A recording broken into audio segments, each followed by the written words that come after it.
En 1976, dans son domicile du New Jersey, le docteur Herbert Hopkins reçoit un appel mystérieux. La voix au téléphone prétend être un chercheur en matière d'ovnis et souhaiterait rencontrer Hopkins, lui-même ufologue à ses heures. Intrigué, le docteur accepte la rencontre, mais sitôt qu'il dépose le combiné, il entend des pas monter les marches de son portique. Devant sa porte se tient un homme très grand, entièrement vêtu de noir. Sa peau pâle ne laisse apparaître ni cheveux ni sourcils, et seules ses lèvres rouges écarlates se distinguent du reste. D'un ton froid, l'homme affirme être le chercheur à qui Hopkins vient tout juste de parler. Il souhaite savoir si Hopkins a gardé une quelconque trace écrite de ses recherches. Le docteur, sur la défensive, tente de dévier le sujet. Pendant plus d'une heure, l'homme et Hopkins s'entretiennent sur divers sujets, dont la mort mystérieuse de Barney Hill, un autre chasseur d'ovnis, décédé quelques mois plus tôt d'une crise cardiaque. À un certain moment, l'homme vêtu de noir demande à Hopkins de saisir une pièce dans sa poche. Curieux, Hopkins prend une pièce de 1 cent qu'il tient dans sa main. Sous ses yeux, la pièce perd sa définition, devenant floue jusqu'à disparaître. Le mystérieux étranger déclare alors au docteur « Votre ami n'a plus de cœur, tout comme vous, désormais, n'avez plus de pièces. » Hopkins n'a pas besoin d'en savoir davantage. Il sait qu'il est en présence d'un être censé supprimer toute trace de ses recherches. L'un des mystérieux hommes en noir.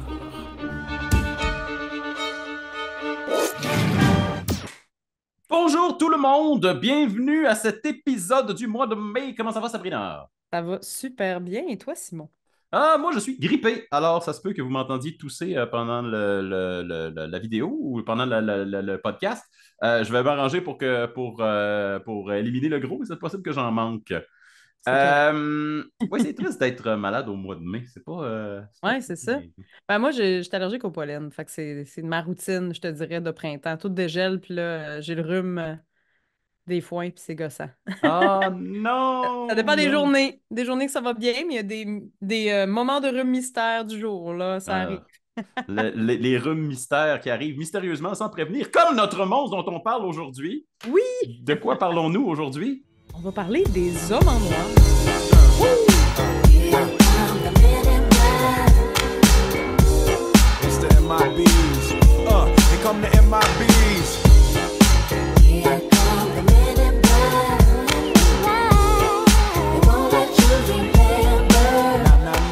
Donc, Men in Black, le MIB,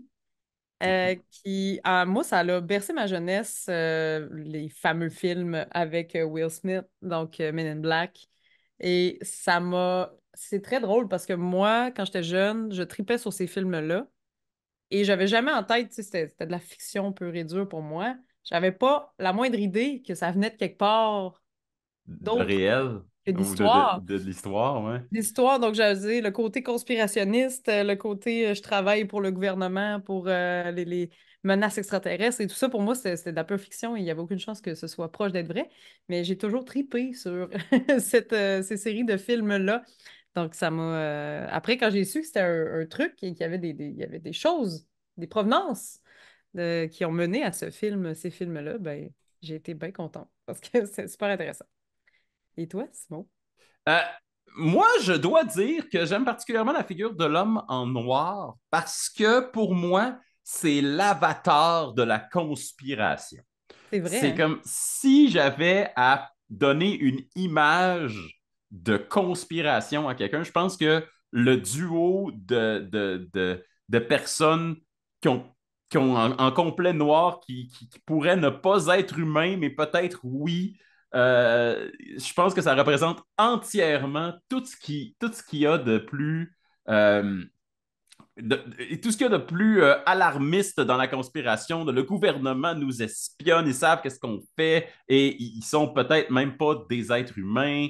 Je pense que ça, pour moi, les hommes en noir, c'est essentiellement ça. Bon, étant un enfant des années 80 et des années 90, moi, ma référence numéro un d'homme en noir, c'est X-Files, Mhm. bien avant les films de Will Smith. Ouais. Euh, et je dois dire que pour ma part, j'en ai découvert pas mal dans cette recherche. Entre autres, j'ai découvert qu'il existait des preuves photographiques visuelles d'hommes en noir que j'ai découvert. Oui, on va mettre les liens dans le petit doobly-doo. Oui, Et on va commencer tout de suite par les origines. Hein? les Des origines avec rhume. avec Rub. Donc, les hommes en noir, bon, qu'est-ce que c'est ça? C'est ça, les hommes en noir, pour les personnes qui n'ont jamais entendu parler de ce concept et puis qui arrivent ici et disent, voyons, c'est quoi cette affaire-là de film avec Will Smith? C'est qui Will Smith? Je fais référence à le monde qui nous écoute qui sont nés après les années 2000. C'est correct, on Euh, vous aime. alors, quand on parle d'hommes en noir, on veut essentiellement dire que ce sont des personnages habillés de complet noir, vraiment des soutes d'enterrement, euh, au visage blanc, voire pâle, dans certains cas jusqu'à verdâtre, qui n'ont pas d'expression, souvent pas de cheveux, et qui arrivent en paire ou en trio, et qui sont souvent presque identiques l'un à l'autre. Il se présente en affirmant faire partie d'une organisation importante ou d'une agence gouvernementale, mais souvent, les références qu'ils donnent n'existent pas. Genre, ils font référence à quelqu'un qui a jamais travaillé pour les organismes en question ou des organismes qui n'existent pas, ou alors Pareil. c'est le nom, et ça c'est peut-être le plus épeurant, il donne le nom de quelqu'un qui est décédé. Oui, par ailleurs, j'ai vu qu'il y avait trois archétypes, si on veut, de qu'est-ce que ce serait les hommes en noir concrètement, soit Ouh, des agents du gouvernement, des extraterrestres déguisés oui. ou des androïdes. Oui, il y a Quand même plusieurs épeurant. mentions qui peuvent référer à un des trois. Euh, Quelquefois, on dit même qu'ils s'identifient mutuellement avec un chiffre plutôt qu'un nom. Et ils apparaissent surtout aux gens qui ont vu ou ont des objets ou des preuves tangibles se rapprochant au phénomène des ovnis, ce qui les connecte avec les extraterrestres assez directement. Fait que c'est un peu les gens qui viennent faire le service après clientèle. Oui, Le les services service clientèle. post-service UFO. Là. Fait que quand tu vois une soucoupe volante, il y a des bonnes chances qu'ils débarquent chez vous après pour te dire que tu n'as rien vu. Exact. Et surtout si tu as une preuve matérielle. Le plus ancien, je dirais l'histoire la plus ancienne de visite d'hommes en noir que j'ai trouvée, c'est le cas de Harold Dahl dans l'État de Washington à Puget Sound en 1947, qui affirme avoir vu dans le ciel 6 grands objets circulaires, dont un aurait perdu sa carlingue. En fait, la manière dont Dahl le décrit, il dit c'est comme il avait mué puis il avait perdu sa peau. Et les débris de cette peau d'ovni qui tombe du ciel seraient tombés sur sa maison, auraient blessé son fils et tué son chien. Et là là. Donc, ça, c'est des preuves assez tangibles qu'il y avait vraiment quelque chose. Et lorsqu'il a voulu prendre des photos des débris, il y a 2 hommes vêtus de noir qui se sont présentés à sa porte et ont confisqué l'appareil ainsi que toutes les traces de l'objet. Euh, il, y a, il avait eu le temps de prendre des photos, mais il dit que quand il a voulu développer la bobine qu'il avait déjà prise, toutes les photos sont sorties blurry, sont sorties floues. Donc, ils pensent que l'influence des hommes en noir aurait pu flouer ces photos des débris métalliques. Ça, c'est le plus ancien cas d'hommes en noir que je peux trouver, mais c'est certainement pas le dernier parce que là, on arrive en pleine période où les ovnis sont devenus un phénomène aux États-Unis. Mhm, absolument. Et ça se poursuit tout de suite après avec peut-être un des cas les plus fameux euh, en 1953, Albert K. Bender. Oui, Alors, lui, c'est Albert un K. Bender, spécial, par oui. exemple.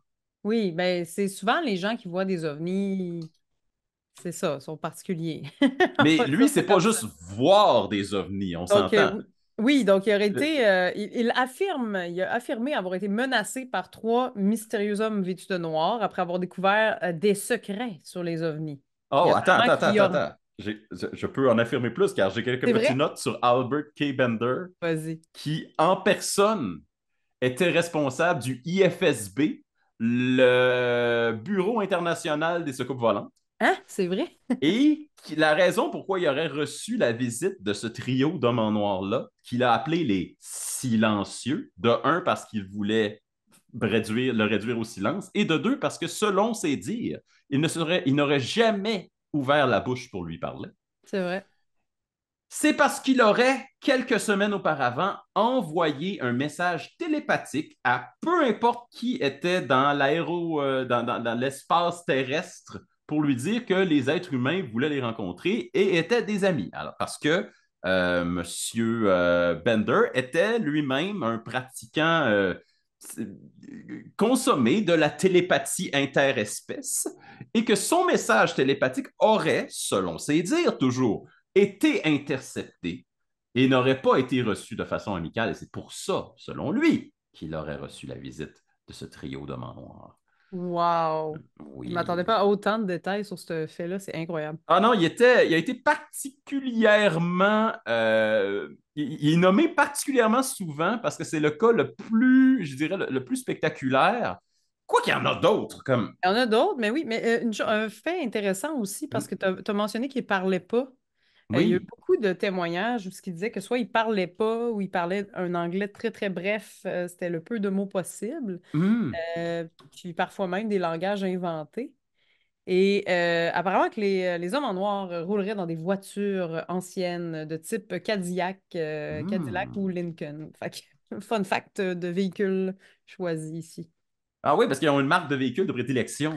Apparemment. Ils sont très voitures Ah, la anciennes, chic, Cadillac. Aussi noir qu'eux-mêmes, j'imagine. probablement chromées, Ah, ah. shiny plutôt que chromées.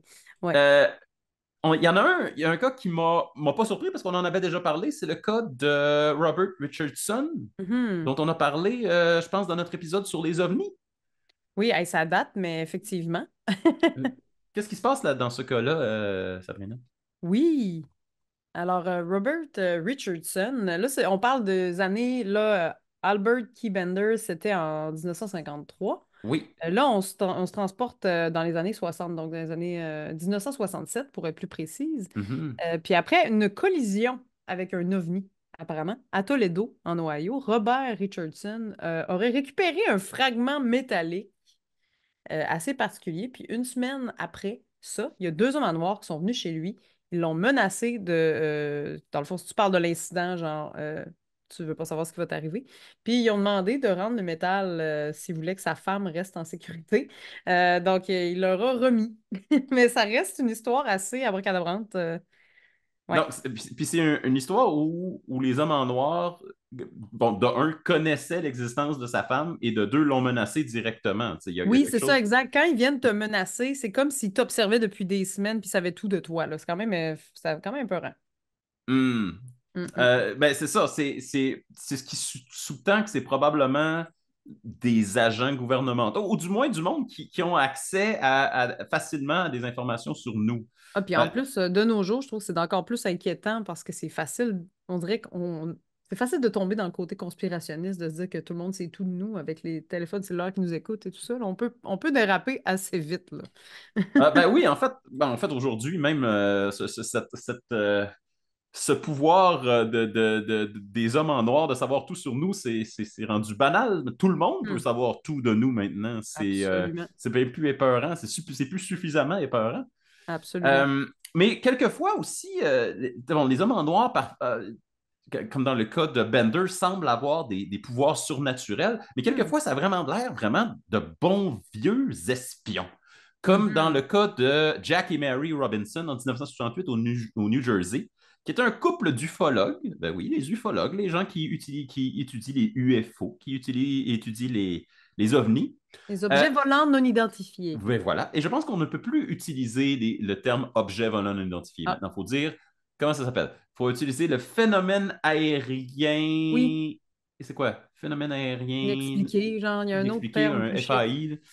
Euh, Et, euh, et donc, euh, ce couple d'ufologues-là affirme que leur bâtiment, leur résidence au New Jersey aurait été fouillé et que pendant 3 jours, il y avait un individu à mine patibulaire qui les espionnait depuis l'autre côté de la rue, très, très subtilement, en étant tout en noir dans une entrée de garage. Oh Et mon ils Dieu, ont c'est fait vraiment. venir leur ami photographe Timothy Green Beckley, qui a pris une photo de cet individu et qu'on peut maintenant trouver sur Internet cette photo où on voit Wow. très bien la personne en complet noir avec un chapeau qui est en train d'observer totalement non subtilement dans la direction du caméraman. Ça m'impressionne qu'il y ait du footage ou des photos de ça pour l'époque, là. Oui, Ouais. ben, Il y a un autre cas aussi du docteur Herbert Hopkins dans les années oui. 76 qui aurait reçu la visite d'un homme en noir qui aurait eu je sais pas si c'est un magicien là, ou s'il y avait une spécialisation, mais il aurait manipulé des pièces de monnaie de manière vraiment hypnotisante et étrange, puis il lui aurait ordonné de détruire ses recherches sur les ovnis. Donc c'était Ah un, comme, oui. un homme qui aurait eu, apparemment, dans la description, il précisait qu'il avait une peau pâle, il n'y avait pas de sourcils ni cils, puis il portait un costume noir aussi.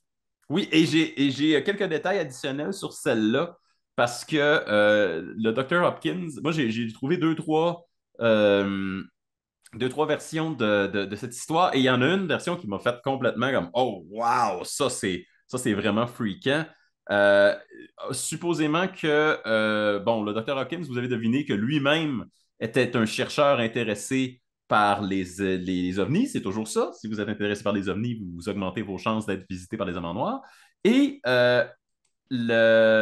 le docteur aurait été contacté un bon soir par quelqu'un qui aurait dit faire partie d'une société, d'une société du Maine intéressée par les ovnis. Et quand il a reçu ce téléphone-là, la personne lui a demandé est-ce qu'on peut comparer nos notes, est-ce qu'on peut partager nos recherches. Et quand le docteur Hopkins a dit oui, immédiatement la personne a raccroché et était rendue dans sa porte. Hein? Il a entendu les pas monter tout de suite quand il a raccroché et c'est l'élément noir qui était là, pas de sourcils, pas de cheveux et le seul trait du visage qui était vraiment distinct, il dit c'était les lèvres rouges, rouges comme le sang.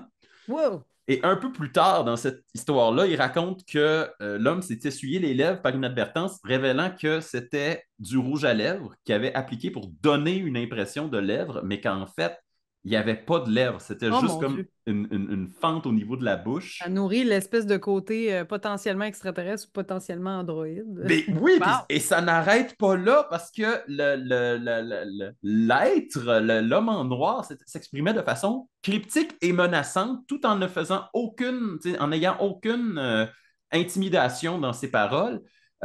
L'histoire de la pièce, c'est Fait qu'il te qu'il a chicanait demandé en binaire, c'est ça que j'imagine, moi. ben, quelque chose de même. Écoute, il a donné, il a demandé au docteur Hopkins de sortir des pièces de sa poche, ce que le docteur a fait. Et en fixant les pièces de sa poche, il y en a une qui était, c'était des pennies, c'était des pièces de Hum. une cent en bronze. Et il y en a une qui est devenue argent et qui a disparu dans sa main. Et l'homme en noir a dit au docteur euh, plus personne dans ce monde ne reverra cette pièce. Ensuite, il lui a Wow! posé des questions au sujet de son ami Barney Hill, qui était mort d'une crise cardiaque précédemment. Dr. Hopkins a dit ben, Barney est mort d'une crise cardiaque. Et l'homme aurait ajouté que Hill était décédé parce qu'il n'avait plus de cœur, tout comme Hopkins n'avait plus sa pièce. Oh mon Dieu! Donc, Ah, c'est terrifiant! une espèce de menace sous-jacente de je vais faire disparaître un organe dans ton corps. What? Donc, OK. cette histoire-là est Hey. particulièrement saisissante. Wow, merci pour tous les détails, c'est flippant. Là, j'ai combiné deux, trois histoires ensemble. Oh, Ouais. un dernier détail à propos de celle-là que j'ai trouvé dans une autre histoire, c'est comme quoi l'homme en noir, au moment de partir, était devenu beaucoup moins vivace, il était beaucoup plus. C'est comme s'il commençait à s'endormir et il a dit à la toute fin, en disant au revoir au docteur, qu'il avait besoin de se recharger parce Ah que ses ouais. ressources étaient à plat. Wow! Hey, Donc, c'est digne d'un film. Juste cette anecdote-là, c'est quand même fou. donc juste cette anecdote-là est assez spectaculaire dans l'art de transformer ça en une rencontre complètement Ah. terrifiante. Ben écoute, sinon, j'ai une dernière histoire. Vas-y donc, vas-y donc. Donc, Shane Sauvard, qui est un directeur d'hôtel à Niagara Falls. On parle de 2008, plus près un petit peu de nous, qui aurait, avec un agent de sécurité, observé un ovni. Et quelques semaines plus tard, il y a deux hommes en noir qui sont venus à l'hôtel, ils ont interrogé le personnel, puis ils ont été pris en vidéo sur les caméras de sécurité. Puis ben, Oui. tous les témoins décrivaient justement ces hommes-là comme étant très pâles, sans sourcils ni cils, qui portaient justement les mêmes costumes. Alors, la description visuelle revient quand même. Et non seulement ça, mais c'est possible de trouver cette vidéo sur Internet. On va vous la mettre dans le doobly-doo. Et vous voyez effectivement dans la vidéo deux hommes très grands en costume, clairement pas adaptés à l'époque. Cette anecdote-là, ça passe en 2008, je pense. Et les gens ont l'air à sortir des années 40, qui ont des chapeaux. Ils ne se mêlent pas au décor. Ils sont clairement beaucoup trop grands par rapport à ce que, au reste du décor. Ça pourrait être des joueurs de basketball, les deux, là. Ah ouais, wow. Je vais vous mettre le lien Oui, dans la s'il vous vidéo. plaît. Moi-même, je vais aller regarder ça. Euh, J'en ai une petite dernière, une toute Vas-y donc. petite. Je vous la mentionne pas parce qu'elle est particulièrement spectaculaire, mais parce qu'elle met en scène quelqu'un que beaucoup d'entre nous connaissons déjà, qui est l'acteur Dan Aykroyd, anciennement de Saturday Night Live, la moitié des Blues Brothers et un des quatre Ghostbusters d'origine. Oui. Euh, Dan Aykroyd, qui est un passionné du surnaturel dans la vie, qui a proposé une émission sur les ovnis au réseau Sci-Fi au début des années 2000. Et pendant qu'il réalisait l'émission puis qu'il conduisait certaines des entrevues en lien avec cette émission, il a vu de l'autre côté de la rue une Mercedes, une espèce de Mercedes noire qui s'est stationnée avec quelqu'un qui s'est mis à l'observer euh, directement, lui, un homme habillé en noir, sommes-nous surpris, Ben non, et, c'est la euh, mode. et qui s'est mis à l'observer directement et qui n'a jamais vu partir. Il dit, j'ai jamais vu quand le véhicule a quitté devant moi. J'ai jamais vu ou entendu le véhicule quitter. Bon, il est à New York, c'est des véhicules de même, il y en a un million, là. Mais toujours est-il que à peine une heure après avoir vu ce véhicule, les producteurs le contactent pour dire ton émission est annulée, on ne la présentera jamais. Alors qu'ils étaient dans Oh. les dernières phases du tournage, ils étaient dans les entrevues. Et donc, c'est bizarre qu'un studio de même se revire de bord avant même la sortie du pilote d'une émission et disent non, on ne la publiera jamais. Et Dan Aykroyd a été particulièrement choqué que ces deux expériences-là arrivent si proches l'une de l'autre. Ah ouais, hein? Mhm. Eh ben. Oui, peut-être que les agents du MIB, peut-être que les hommes en noir sont des agents gouvernementaux. Ce serait absolument plausible qu'il y ait des agents gouvernementaux vêtus de noir, chargés de faire taire certaines de la population. On sait que ça existe.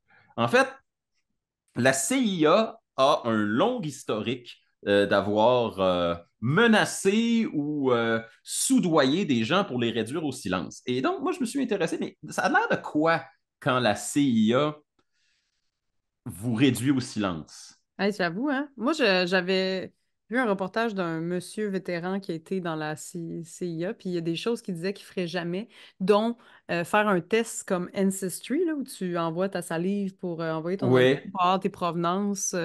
Parce que c'est des compagnies privées qui prennent ton ADN.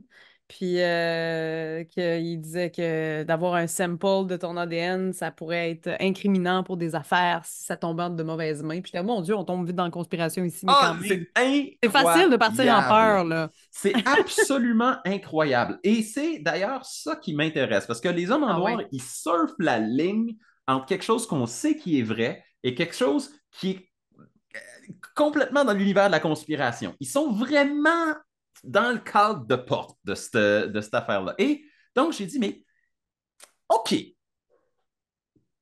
qu'est-ce que la CIA, mettons la CIA parce que c'est elle qui aurait le plus de chances d'employer ce genre de tactique-là aux États-Unis. Puis là, tous les cas qu'on a nommés en première partie venaient des États-Unis. C'est là, semble-t-il, que les hommes en noir opèrent.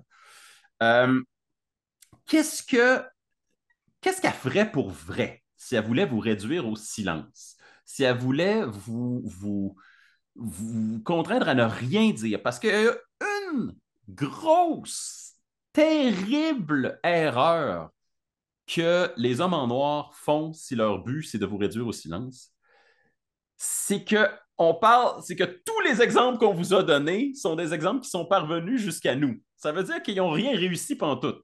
Ils n'ont pas réussi à faire taire les gens du tout. On a En tout cas, eu ils n'ont pas leur... été subtils, là, parce Ils n'ont que. pas été subtils. Et donc, ça veut dire que ça ne marche pas, cette tactique-là, de toute évidence, parce que ça, au contraire, ça attire l'attention sur la personne qui parle. Et qui plus est, ça lui donne un peu raison. Je pense à notre ami Bender, qui est convaincu qu'il a envoyé des messages télépathiques dans la galaxie, puis qu'on lui a répondu en lui envoyant des hommes en noir. C'est un peu une confirmation qu'il a réellement des pouvoirs télépathiques. Donc, c'est très, très gratifiant d'avoir une visite des hommes en noir, dans le fond, et surtout pouvoir en parler. Mais Mhm. qu'est-ce qui arrive si la CIA veut vraiment vous faire taire? Alors, il existe plusieurs tactiques utilisées depuis la guerre froide par la CIA pour s'assurer de réduire les personnes au silence. La première, c'est que c'est vrai, c'est absolument vrai que la CIA va envoyer quelqu'un en habit noir chez vous. Et cette personne-là va être un avocat qui va vous dire que vous êtes présentement en possession d'informations dites confidentielles et que on peut s'arranger à l'amiable pour que vous nous remettez l'information confidentielle et on n'en parle plus. Mais sinon, si vous choisissez de la garder, sachez que vous allez être en litige avec le gouvernement des États-Unis. Et personne ne veut être vraiment en litige avec le gouvernement des États-Unis. Euh, et donc, ça, c'est une des premières affaires qui vont essayer, c'est de vous envoyer un avocat qui va vous dire, ben, en ce moment, comme ce serait bien que vous nous donniez l'information. Il n'y a pas vraiment de menace ni de faire disparaître des pièces dans votre poche. Là. C'est vraiment juste comme, pourriez-vous nous donner ça amicalement, s'il vous plaît? Sinon, on va vous poursuivre. Ça, c'est la première tactique la plus souvent utilisée et ça marche beaucoup plus souvent qu'autrement. Et ça n'alimente pas beaucoup de conspirations. Mais depuis les années 70, il y a quelque chose qui a été pratiqué par la CIA et qui a été adopté depuis par presque toutes les agences d'intelligence à l'international et qui plus est presque tous les services gouvernementaux, qui est ce qu'on appelle la réponse Glomar.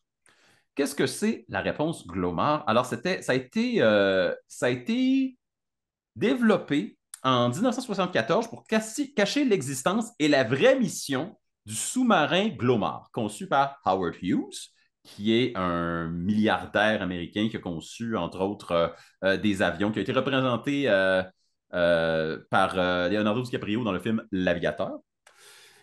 Et ce sous-marin-là, qui avait pour but de faire de l'extraction de dépôts minérales dans l'océan, avait aussi 2 armes nucléaires à bord, c'est ce qu'on dit.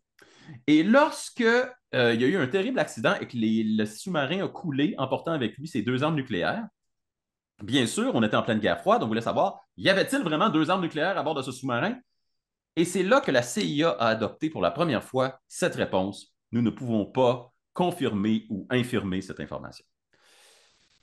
Ça peut sembler en apparence banal, mais cette réponse-là et les conséquences d'avoir dit ça aux médias a donné à la CIA le meilleur avantage qu'ils pouvaient espérer avoir sur la Russie.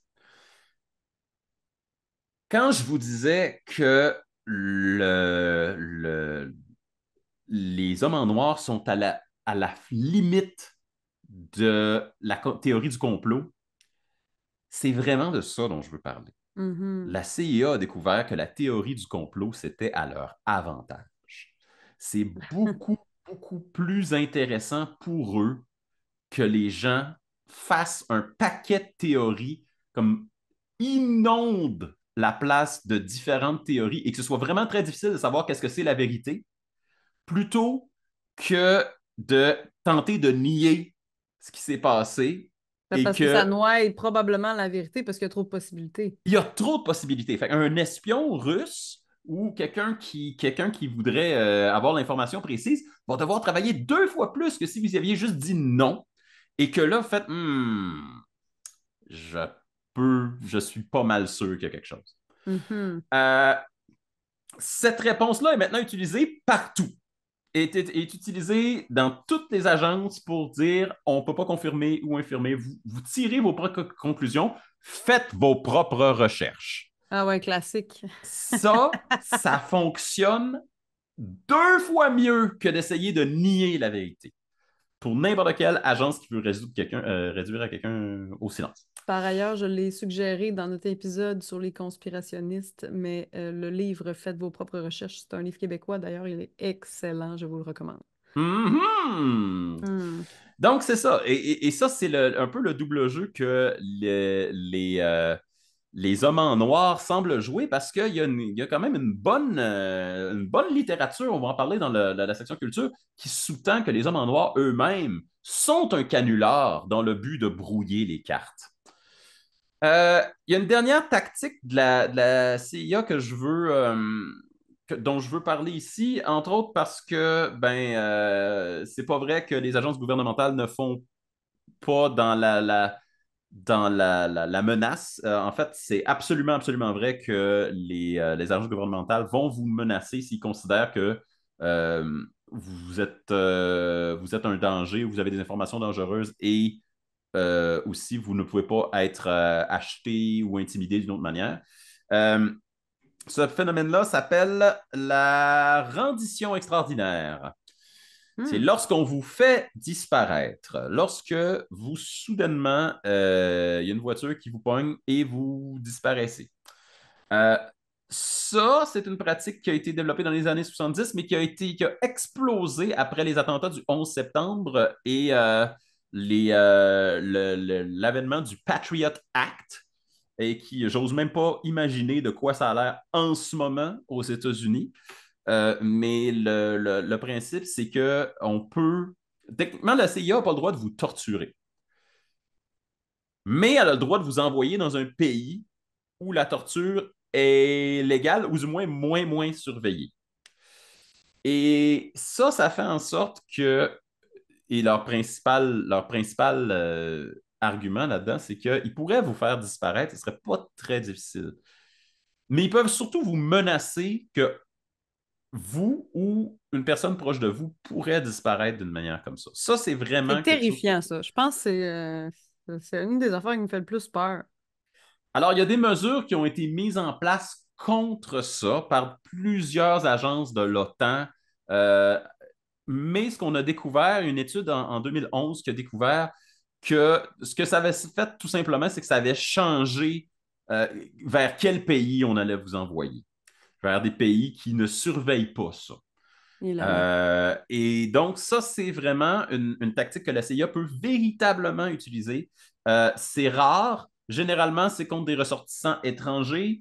C'est très, très rare qu'un citoyen américain va être mis sous détention. La preuve, c'est que la majorité de ce qu'on appelle les écarts de sécurité de la CIA, les fois où la CIA n'a pas vu venir quelque chose, c'était généralement parce que c'était des citoyens américains qui ont commis un acte terroriste.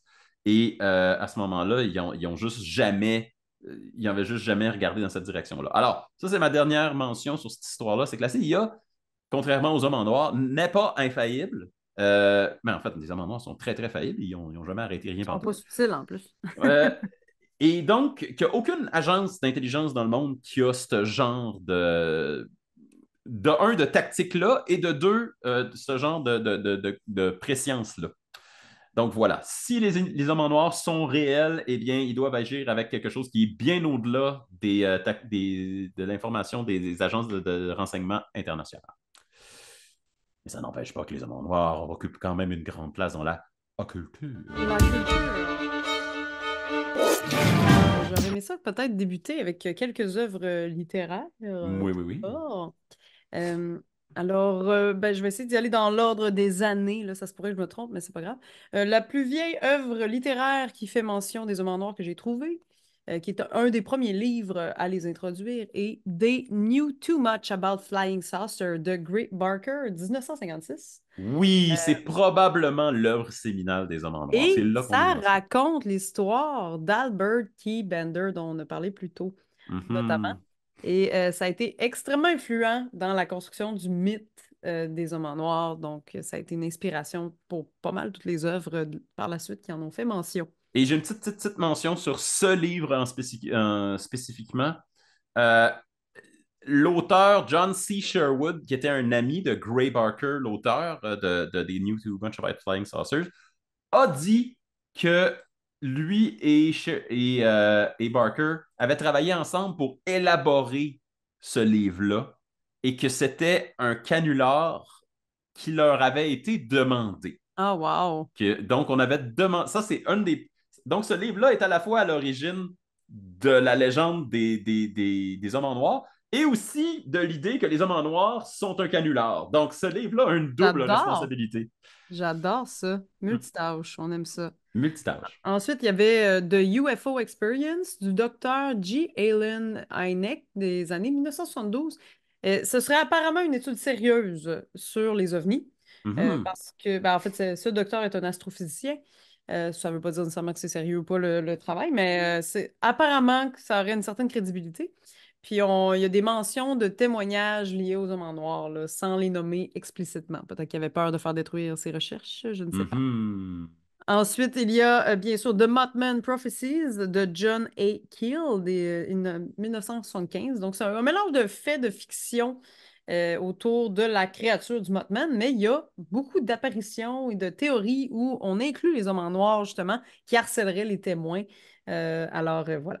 Mais une chose intéressante à savoir à propos de John Keel, c'est que c'est pas simplement un auteur, c'est aussi lui-même un ufologue et Oui, aussi un démonologue. oui, Donc, c'est un spécialiste de la démonologie. ouais, Et dans son livre de 1970, UFO Operation Trojan Horse, alors OVNI, Opération Cheval de Troie en 1970, euh, il sous-tend que les extraterrestres, que les ovnis ou les UFO ne sont pas des extraterrestres, mais bien des ultra-terrestres qui ouais. viendraient d'autres dimensions et qui viennent s'assurer à plusieurs moments à travers l'histoire, entre autres en apparaissant sous la forme du diable, Le il vient s'assurer que l'humanité reste bien tranquille dans son coin.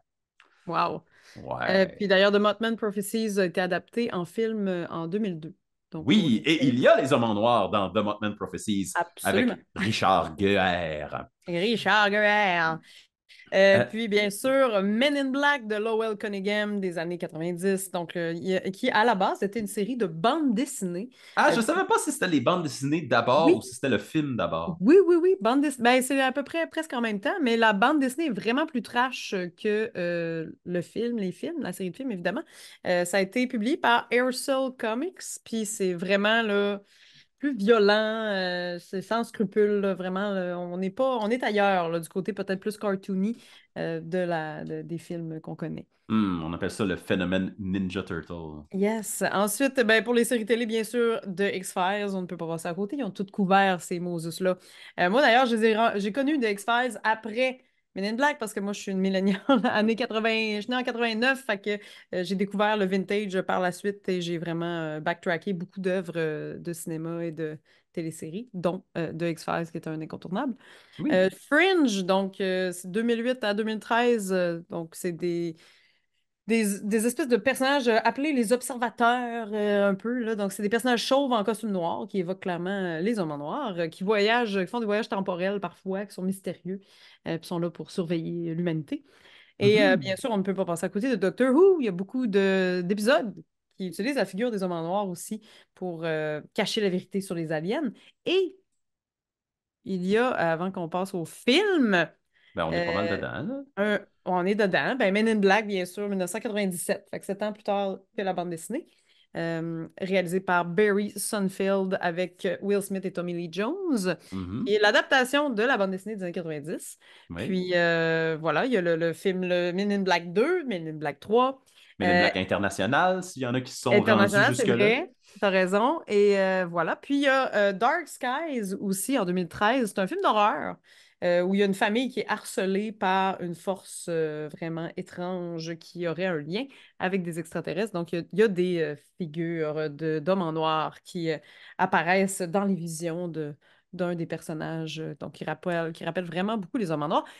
Et un autre film culte qui nous évoque la figure des hommes en noir, donc qui est un peu plus niche parce que dans les possibilités de qui sont les hommes en noir, j'avais lu Hallucination, puis j'étais genre, je sais pas, mais La Matrice, Mais oui, en fait, c'est la figure de l'homme en noir.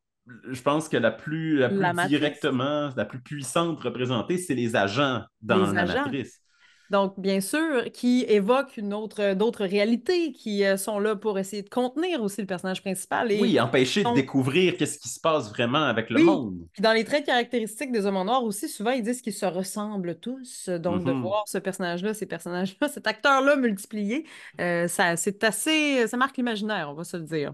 Ben, parlant de marquer l'imaginaire, c'est pas seulement le cinéma et la télé qui a été marqué par les hommes en noir. Il y a au moins trois bandes de Oui! musique qui ont fait quelque chose en thématique homme en noir. Il y a le Blue Oyster Cult en 1976 qui a fait la chanson E.T.I. Extraterrestrially Intelligent, qui contient entre autres des références à l'homme en noir. Il y a Mhm. le band de de British punk rock, The Stranglers, qui a une chanson qui s'appelle Men in Black, en un mot, pour leur album The Raven. Il y a également un album de 1995 de heavy metal fait par Running Wild. L'album s'appelle Masquerade et qui s'appelle Men in Black, Ah, wow! qui raconte la rencontre avec un UFO. Donc, 95, ça, c'est 2 ans avant le film avec Will Smith. On a également beaucoup de jeux vidéo où la figure de l'homme en noir prend de l'importance. C'est toujours des jeux en lien avec la conspiration. C'est pas directement les hommes en noir au sens extraterrestre du terme, mais le personnage principal de Hitman est sans doute une figure qui peut être associée immédiatement à la figure Absolument, des hommes en noir. c'est vrai. Même chose pour des jeux qui plongent direct dans la conspiration, tels que Deus Ex ou Ah oui, Cyberpunk, c'est clair. qui contiennent tous deux des hommes en noir et qui n'expliquent jamais vraiment totalement qui ils sont, même si ce sont des figures très, très, très puissantes. Ça nous amène, je crois, aux recommandations. Aux recommandations, euh, puis, Recommandations. je voudrais faire un petit shout-out.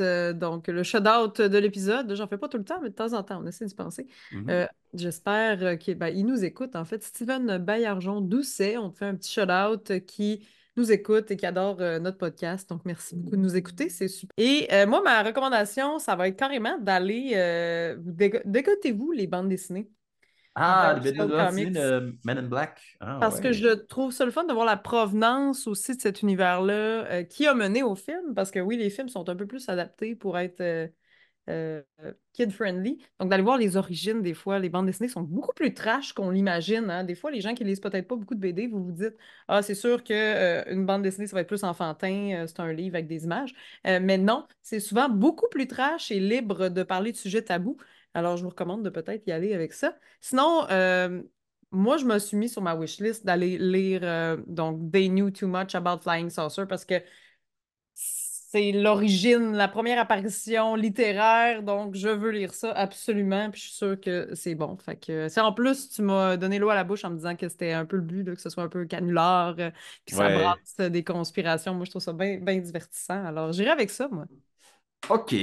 Pour ma part, je vous recommande un film qui ne parle pas directement des hommes en noir, mais c'est quasiment tout comme parce que c'est un film qui précède, précède Men in Black de 1 an et qui raconte comment des hommes pâles vêtus de couleurs sombres manipulent la réalité tout en s'assurant que la population ne peut pas savoir ce qui s'y passe vraiment. Et c'est le Hmm. film Dark City de Alec Proyas, dans lequel je vous conjure de regarder le director Scott parce que dans la version cinématographique qui ont présenté dans les cinémas, on explique, il y a comme un petit extrait au début où ils expliquent tout ce qui se passe.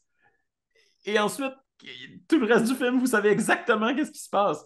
Alors, regardez le director Scott, vous allez être saisi par le mystère. Et à mon sens, ce film-là appartient à un genre unique. C'est de la science asphyxia, je sais pas exactement ce que c'est. C'est mystérieux. C'est très mystérieux, ça a une esthétique totalement incroyable. Alex Proyas dans ses bonnes années. Je vous encourage vraiment à aller voir ce petit bijou. Ben merci Simon, c'était super. Méchant bel épisode, vraiment. Moi, je suis contente qu'on ait Sur parlé les de ça. abattoirs. Oui! Oui. Alors, on vous rappelle que cette année, on a le 100e qui s'en vient et que pour le 100e, on a besoin de vos histoires surnaturelles, de vos rencontres avec des hommes en noir, de vos histoires de sorcières, de fantômes, que sais-je, d'être visité par des ovnis. Vous nous envoyez ça, on ne juge pas, on va vous présenter si vous voulez. Tout dans les détails les plus intimes que vous acceptez de nous partager. Ça va nous faire plaisir de voir qu'est-ce que vous avez vécu, qu'est-ce que vous avez côtoyé, même si c'est des choses dont vous avez entendu parler. On veut entendre vos histoires parce que c'est super intéressant. Puis c'est les histoires qu'on se raconte qui font que le podcast existe aujourd'hui. Puis on est très, très heureux de pouvoir en profiter. Puis aussi, on se garde pour le 100e. On veut lire des histoires de peur, aller dans le côté plus ludique aussi des sujets de monstres. Alors, n'hésitez pas à nous écrire. C'est placard à monstres. Placard à monstres à commercial@gmail.com. Oui. Et voilà. Et voilà, super. Et Et bien sûr, on vous invite à partager, faites-nous des petits commentaires, des petits pouces bleus. Abonnez-vous aussi à notre YouTube, Spotify, Balado Québec, mais surtout, n'hésitez pas à commenter sur nos pages. On a une page Facebook également et à faire juste nous montrer que vous êtes là, d'où vous venez, vous nous écoutez depuis combien de temps. On aime ça, vous entendre, vous lire et bien sûr, on pourra vous faire des shout-outs en ondes. Alors, merci beaucoup. Merci Simon pour ce magnifique épisode. merci à toi, Sabrina. Et on se dit à la À prochaine la pleine prochaine lune. pleine lune.